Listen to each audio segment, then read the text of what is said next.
Donner à tous les sports la visibilité qu'ils méritent. Voilà l'idée de mes invités. Stéphane Derry, bonjour. Bonjour Thomas. Bienvenue, vous êtes le président, le fondateur de GetLive et vous êtes venu avec Alain Guillotin pour incarner votre écosystème. Bonjour. Bonjour. Bienvenue, le directeur général de Chartres Métropole Innovation Numérique. On va comprendre votre lien dans un instant. Donc on est dans l'univers du sport et de la captation du sport, c'est ça? Exactement. En fait, tout part d'un chiffre. On a réalisé qu'il y avait 1% seulement des événements sportifs qui sont captés aujourd'hui.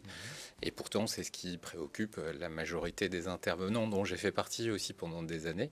Et l'idée est de s'adresser aux 99% restants, qui sont tous les sports. On va appeler ça silver plutôt que mineur. J'aime pas trop l'expression mineur. Et de leur donner une visibilité à travers une caméra, on va dire, qui filme toute seule. Alors, c'est quoi la technologie que vous proposez à vos clients? On fera le tour des clients tout à l'heure, mais c'est quoi la techno? Alors, la techno, c'est de l'intelligence artificielle. C'est-à-dire qu'on a une caméra qui est une caméra 8K, donc qui est très très définie. Le but n'étant absolument pas de faire du 8K, puisque c'est pas diffusable encore aujourd'hui. On n'a pas les, mais c'est un peu pas comme, les écrans. Voilà, exactement. C'est un peu comme un téléphone qui aurait une très très bonne définition, dans lequel vous pouvez zoomer et aller chercher un détail ou un personnage. Donc, la définition de la caméra est très importante. Et vous avez une machine qui a copié un peu tout ce que fait un réalisateur sur un match, parce que c'est toujours très scénarisé, les matchs. Et par exemple, vous avez des attaquants qui avancent, des défenseurs qui reculent, vous savez qu'il faut cadrer sur l'action.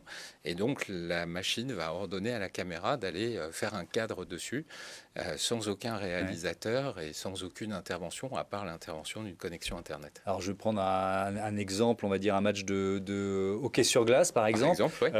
Il y a quoi? Il y a une caméra et une seule, ou il y a plusieurs caméras autour de la patinoire? Comment ça se passe? En fait, la caméra comprend 4 têtes de caméras différentes qui sont assemblées donc pour couvrir l'ensemble d'un terrain et pour pouvoir passer d'un angle à l'autre. Et finalement, vous l'installez au milieu du terrain pour avoir la couverture de l'ensemble du stade ou du gymnase, ou peu importe ce qu'on filme. Et là, la caméra va se déplacer à l'intérieur de l'image pour aller chercher le sujet le plus intéressant selon le match qu'on regarde. Donc, si je réfléchis en réalisateur, on a quoi? 4 axes caméra d'une certaine façon, c'est ça? Grâce à votre système. Ça. C'est une technologie qui existe depuis longtemps? C'est une technologie forcément qui est récente, comme l'intelligence artificielle. Je me suis appuyé sur une société israélienne qui s'appelle Pixelot, qui est le leader dans ce domaine-là, et qui produit aujourd'hui, pour vous donner une idée, plus d'1 million d'heures par an sur la base de cette technologie. Et ce qui est assez génial, c'est que ça s'adresse essentiellement à des gens qui, sans ce type d'outils, n'auraient jamais trouvé la vitrine qu'on peut trouver avec ce type de caméra. C'est ce que je disais. Quels sont les clients de GetLive?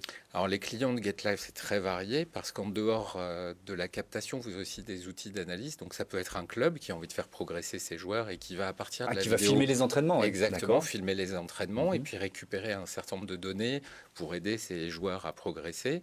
Ça peut être des ligues, des fédérations, ça peut être aussi des ayants droit qui à un moment ont acheté des droits. Alors on ne parle pas évidemment ni de la Ligue 1 ni de la Ligue 2 dans ces cas-là, mais des droits un peu en dessous et qui ont envie de les diffuser sur une plateforme. C'est très très très varié.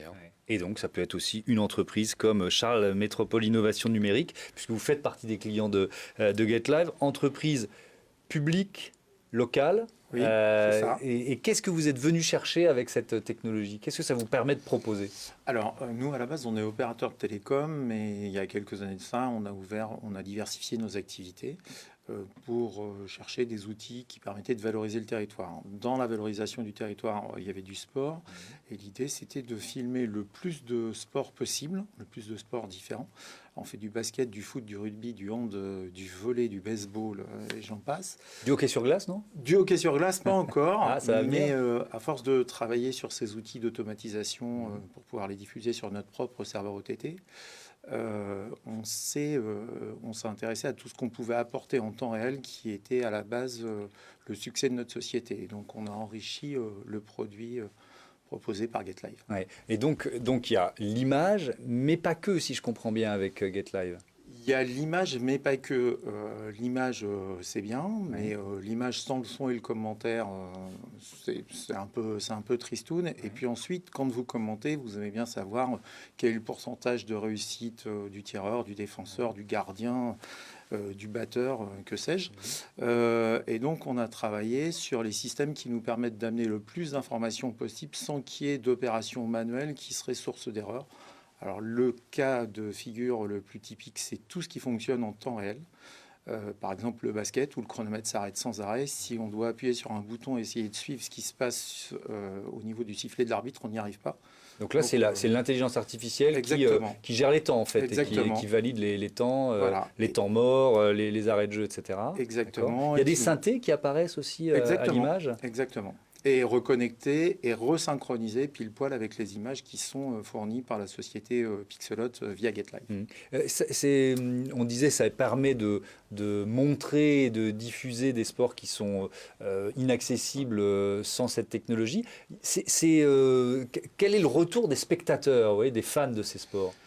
Alors en fait, ça fait quelques années nous qu'on travaille sur l'intelligence artificielle dans le domaine du sport, mais avec le pas qu'on a franchi avec Pixelot, certes Stéphane est là, mais il faut le reconnaître, c'est que je défie un certain nombre de gens de savoir si c'est un ordinateur ou un cadreur, malheureusement, qui est derrière le plan large. Sur certains sports, là, vendredi dernier, on était sur du hockey sur glace. Franchement, l'image, elle est bluffante. L'ordinateur, vraiment, s'est intéressé à ce qui se passe sur l'action et pas ce qui se passe avec le palais. Et ça va tellement loin que ensuite les coachs sont vraiment friands des analyses automatiques qui ont été faites, qui leur font gagner énormément de temps. Alors évidemment, ça ne supprime pas l'analyse sportive proprement dite et le coaching, mais en tout cas... ça aide beaucoup au débat, je pense, c'est même sûr. Ouais. Il y a une plateforme qui est associée à cette technologie, c'est ça pour terminer ? En fait, toutes les images qui sont captées sont diffusées sur l'outil Pixelot, donc une appli dont dispose l'utilisateur, où on renvoie ça sur la plateforme au choix de l'utilisateur aussi, sachant que par rapport à la question que vous avez posée juste avant, le seul point faible étant que tout dépend de l'axe de la caméra, c'est-à-dire que le champ va bouger, vous allez avoir des zooms dans l'image de l'action, etc. Mais là, il n'y a qu'une caméra, donc c'est toujours de la même vue, alors que le spectateur a l'habitude d'avoir des vues différentes.